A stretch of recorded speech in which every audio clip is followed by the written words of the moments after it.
Olá, hoje vamos falar dos apoios aos candidatos no segundo turno da eleição presidencial do Brasil. Rodolfo, apoios não deixaram de surgir de ontem para hoje, hein? A gente viu aí governadores eleitos, alguns ainda até em disputa de segundo turno, parlamentares entre deputados e senadores já declarando apoios. E hoje, inclusive, parece que teremos um novo candidato que foi derrotado, ou melhor dizendo, uma candidata, que também dará seu apoio. E aí, Rodolfo, como é que está esse cenário? Então, agora são só entre os dois de fato, né? E aí você já tem aí, né, Alexandre, algumas manifestações importantes, né? Uma delas, a manifestação dos 3 governadores da região sudeste, né? Todos os 3 governadores da região sudeste, candidatos aos governos da região sudeste, né, nos 3 estados mais importantes, Minas Gerais, Rio de Janeiro e São Paulo, está disputando ainda, né, apoios importantes aí para o Bolsonaro. Os 2 governadores eleitos de Minas Gerais e do Rio de Janeiro apoiaram o Bolsonaro. Não é aí muita surpresa, né, Alexandre? Especialmente no caso do Rio, porque o governador Cláudio Castro é do mesmo partido do Bolsonaro. E no caso de Minas também, porque o Romeu Zema fez a sua candidatura no passado, no primeiro mandato dele, justamente contra o PT em Minas Gerais, que vinha de um governo petista. E o Novo é um partido conservador, em tese apoiava no primeiro turno lá o Felipe Dávila, candidato do Novo à presidência, mas não houve nunca nenhuma manifestação muito explícita do Zema nesse sentido. Essas duas não surpreendem muito. No caso de São Paulo, a manifestação do governador de São Paulo,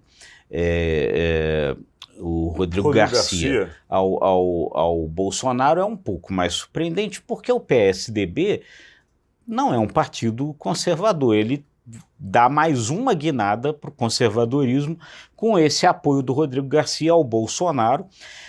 O peso que isso vai ter na eleição nacional é um pouco difícil da gente imaginar. Agora, isso pode ter um peso muito importante na eleição de São Paulo, Alexandre, no sentido do apoio ao Tarcísio de Freitas, o candidato do Bolsonaro ao governo de São Paulo, na disputa com o Fernando Haddad, o candidato do PT. Esse apoio do Rodrigo Garcia, pelo peso que o PSDB sempre teve muito forte em São Paulo, pode ser determinante ali em São Paulo. Sem contar que ele arrumou um problema imenso no Nilo Tucano, que hoje pode ter até uma debandada de secretários estaduais. Mas o que eu gostaria de chamar a atenção também, Rodolfo, para quem está do outro lado nos assistindo, é justamente qual o peso desse apoio de fato na prática. Porque muitas vezes as pessoas imaginam, o eleitor de Ciro Gomes ou a eleitora de Simone Tebet ou de outros candidatos vão votar decisivamente naquele que eles apoiam. Não é assim que funciona. A gente nunca viu nas eleições passadas uma transferência de voto com essa certeza.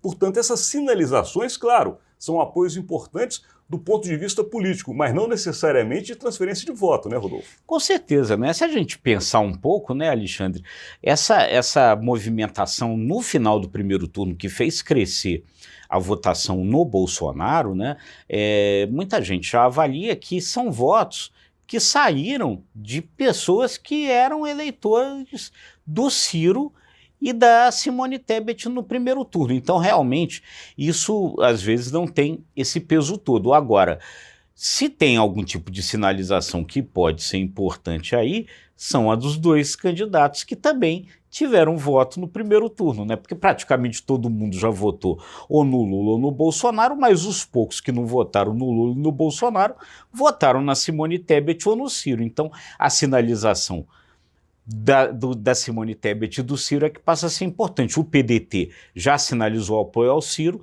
e hoje se espera a sinalização do apoio do MDB e da Simone Tebet. Agora o Ciro Gomes se mostrou ontem bastante incomodado. Aquela fala dele foi uma fala meio a fórceps, ficou claro no vídeo. De qualquer maneira, o interesse é o seguinte, o que está se vendo, pelo menos se mostrando, é que, na verdade, não há candidatos Lula e Bolsonaro. Há, na verdade, 2 movimentos fortíssimos no Brasil, antipetismo e antibolsonarismo. Essa que vai ser justamente a decisão. Mas agora nós temos que parar e continuamos amanhã, levando para você sempre a informação de Brasília com essa análise rapidinha.